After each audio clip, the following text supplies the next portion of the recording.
novamente, nós estamos de volta! Êêêê!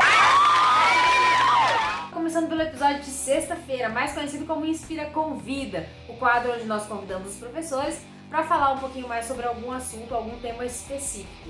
E o Inspira Convida dessa semana é com a professora Camila, professora de Física. Então, Camila, seja muito bem-vinda a mais um episódio e o Inspira está em suas mãos agora. Fica à vontade. Fala galera, tudo bem? Aqui é a professora Camila, para os que já me conhecem, eu sou professora de Física, né? E hoje eu vim aqui falar com vocês sobre a crise hidroenergética. É um assunto que eu gosto bastante, que faz parte das coisas que eu estudo no doutorado. Para quem não sabe, eu faço doutorado em tecnologias ambientais e em recursos hídricos. E visto que ultimamente estamos cheios de notícias falando sobre o aumento das tarifas na conta de luz, eu resolvi falar um pouquinho para vocês sobre o que está acontecendo. Bom, para quem acompanha as notícias, já está ciente de que a partir de setembro vai vigorar uma nova taxa, uma nova tarifa. Então a tarifa bandeira vermelha da conta de luz vai para um patamar acima, nunca cobrado antes, né, na história das tarifas de conta de luz. E por que essa tarifa foi imposta? Por que a gente vai estar passando por isso agora, né? O que vai acontecer? Qual que é a dinâmica dos preços? Então, o Ministério de Minas e Energia, ele até divulgou uma circular informando mais ou menos o quanto esse valor vai representar na conta do consumidor final. Então, hoje, uma pessoa, né, uma família que tem um consumo médio ali de 100 kWh, ela paga mais ou menos R$60 de tarifa de energia, que é o preço do quilowatt-hora, né, ali do que foi efetivamente consumido. E aí, ela paga um adicional de tarifa de bandeira vermelha do patamar 2 de R$ 9,49, totalizando ali R$ 69,48.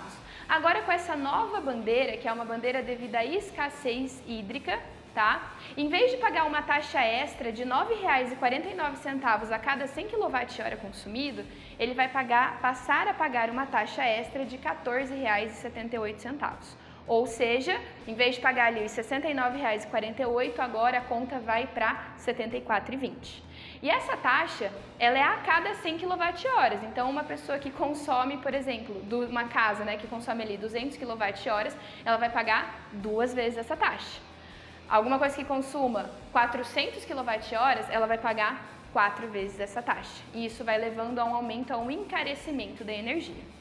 E o grande problema desse encarecimento de energia é que a energia elétrica ela é formadora de preços dos produtos finais que nós consumimos. Então, assim como o diesel, né, o combustível, ele forma o preço das mercadorias, a energia elétrica também. Porque desde você ir num restaurante consumir um rodízio de sushi, por exemplo, você precisa da energia elétrica, ela faz parte do custo final daquele sushi que você está comendo ali, você paga por isso, até para a produção dos alimentos que estão na nossa casa, os tênis que a gente utiliza, tudo que a gente utiliza hoje em dia depende da energia elétrica para a gente conseguir fazer ali.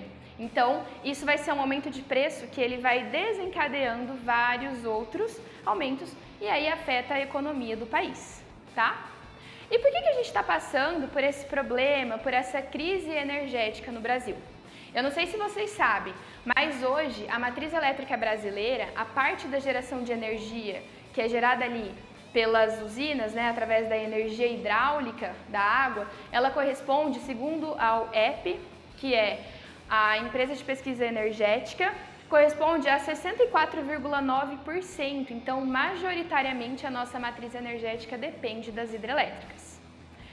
Hoje, nós já temos outras formas de energia, como, por exemplo, a biomassa, a eólica, que suprem também as nossas necessidades. Se a gente for comparar com os dados de 2001, que foi quando teve aquele primeiro apagão que impactou geral o país, naquela época era basicamente 90% da matriz hidroenergética brasileira dependente, né, da questão hidráulica. Hoje já deu uma melhorada, mas ainda assim, dependendo só da hidrelétrica, a gente tem menos água disponível chegando nessas hidrelétricas, foi necessário ativar as usinas termoelétricas, que são usinas caras, além de ser uma fonte altamente poluidora, né, devido à queima ali dos materiais para ter a geração de energia, ela custa muito. E aí, para suprir esses custos, a gente precisa dessa tarifação, para dar conta ali de manter o setor. E, além disso, essa tarifação, ela funciona como um regulador, porque pressupõe que, a partir do momento que a energia está mais cara, as pessoas vão consumir menos energia. Então, ela vai funcionar tanto para suprir os gastos, quanto para regular o tanto de energia que as pessoas consomem. E por que a hidrelétrica depende da quantidade de água que está disponível? Olha aí no esquema simplificado o esquema do funcionamento de uma energia hidrelétrica.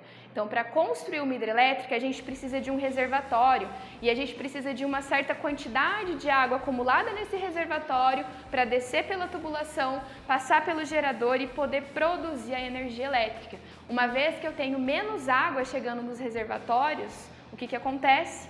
Eu vou ter menos energia sendo produzida, eu vou ter menos potência disponível para as pessoas utilizarem. E nós temos os nossos hábitos, o país inteiro tem o padrão de energia que se consome, tem uma quantidade de potência total que é consumida. Produzindo menos potência, não está suprindo aquilo ali que precisa e aí busca, ativou, no caso, as usinas termoelétricas. E aí a gente fala, por que está chegando menos água nos reservatórios, pessoal? Bom, ainda é muito cedo, dada a quantidade de dados observados, a gente ainda não tem uma série histórica das últimas mudanças com anos suficientes de dados para poder afirmar o que aconteceu. Então não se sabe se isso é efeito puramente da mudança climática, ou seja, das elevações das temperaturas médias do planeta, ou se é uma ação pontual em decorrência da questão dos incêndios que o nosso país vem sofrendo e do desmatamento das nossas florestas. Porque o que acontece?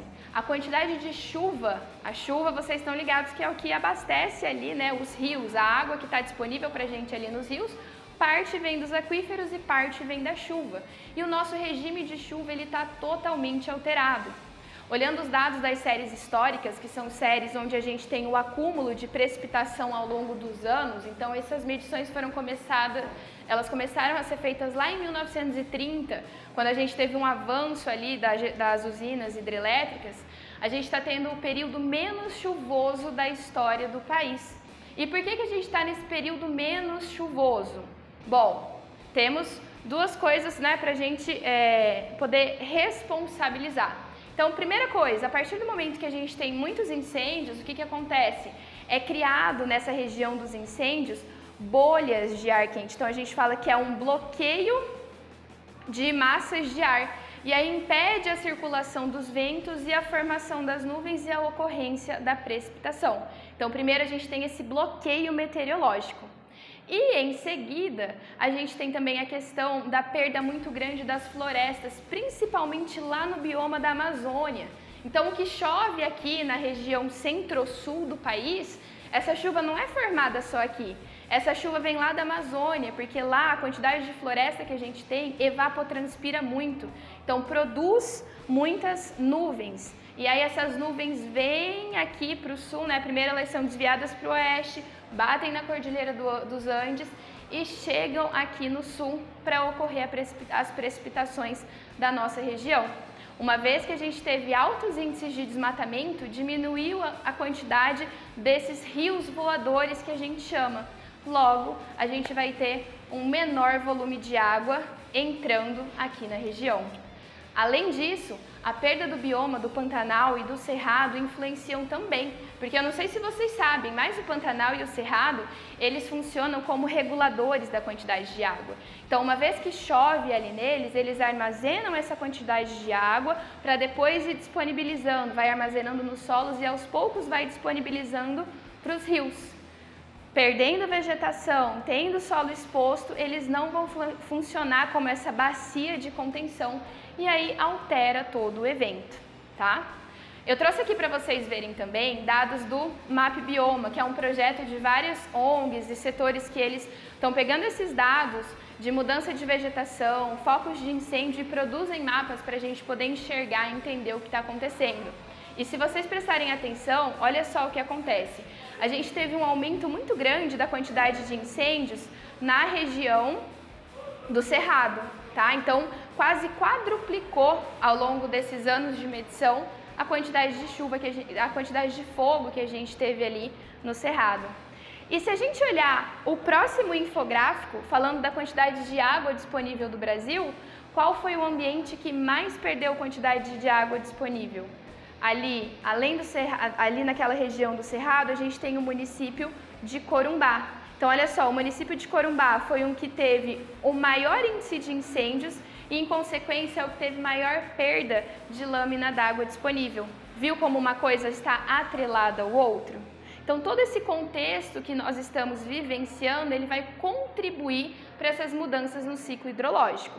Como eu disse no início, a gente não pode falar que esse é o único fator. Nós precisamos de mais dados de observação para poder ter uma conclusão científica validada e falar é realmente esse o motivo. Mas já é um sinal para a gente ter um alerta e precisar ter ali uma mudança de postura para essa situação não se agravar cada vez mais. Porque pensa comigo um pouquinho. Ano passado, em 2020, a gente já teve um alto número de incêndios e agora em 2021 a gente teve menos chuva. Esse ano de 2021, o índice de queimadas foi maior. O que será que vem no ano que vem, em 2022? E aí a gente vai falar, mas Camila, a gente está numa situação catastrófica e agora? O que a gente vai fazer daqui para frente? Nós precisamos focar em duas possíveis soluções. Quando a gente fala de crise energética, para resolver essa situação, nós precisamos diversificar a matriz energética. Então, ficar cada vez menos disponível da energia, né, da geração hidráulica, apesar dela ser ali considerada uma fonte de geração limpa, mas ela também tem impactos associados, porque ela pode não gerar tantas emissões de dióxido de carbono para a atmosfera, mas a gente tem inundação de biomas, a gente tem ali, às vezes, para ter aquelas indústrias, a questão de diminuição de fauna e flora. Então, ela tem um impacto associado e a gente precisa depender cada vez menos. Então, um estímulo, ter parques eólicos, geração através de painéis fotovoltaicos, estimular as gerações pequenas nas residências mesmo, cada um produz um pouquinho da sua energia. As empresas, a iniciativa privada, a gente tem incentivos para que as empresas sejam autossuficientes, ou seja, todo mundo colaborando um pouquinho para demandar cada vez menos da energia hidráulica e ter outras formas. E a gente também precisa se preocupar com a questão da crise hídrica, então cuidar dos nossos recursos hídricos. Eu não sei se vocês sabem, mas o Brasil ele tem 12% da quantidade de água doce do mundo. E ainda assim nós passamos por situações de estresse hídrico. E aí quando a gente fala de cuidar do consumo de água, a gente não vai simplesmente tirar o uso, né? Então escolher um setor e colocar ele como culpado, né? Por exemplo, falar, olha o tanto que, por exemplo, se a gente pegar ali os dados do agronegócio, a gente vai ver que 70% da água utilizada vai para o setor de agronegócio. Mas não adianta a gente falar assim, não, vamos ser totalmente contra o agronegócio. Não é isso. A gente depende do agronegócio para viver. A economia do nosso país depende do agronegócio. A gente só precisa melhorar os meios de produção. Então, a gente vai continuar produzindo, mas buscando a eficiência. Então, poxa vida, utiliza 70% dos recursos hídricos e, às vezes, desses 70%, quase a metade é desperdiçada. Então, cabe que o governo incentive cada vez mais os produtores a tornar as produções eficientes, com técnicas modernas, com menos desperdício, produzir realmente o que vai utilizar ali a quantidade de água necessária, né? Então, aquela coisa, a gente desenvolve, porque não adianta não desenvolver, mas de uma forma consciente. Então, o que a gente precisa buscar, pessoal, é equilíbrio. Nenhuma medida extremada, mas encontrar um equilíbrio entre a conservação ambiental, a produção de alimento, porque a gente precisa produzir alimento para a população, e a geração de energia. Então, esse triângulo funcionando em equilíbrio para a gente poder conviver numa boa, tendo recursos para a nossa geração atual e para gerações futuras que estão por vir. É isso, espero que vocês tenham gostado e a gente se vê numa próxima. Tchau, tchau!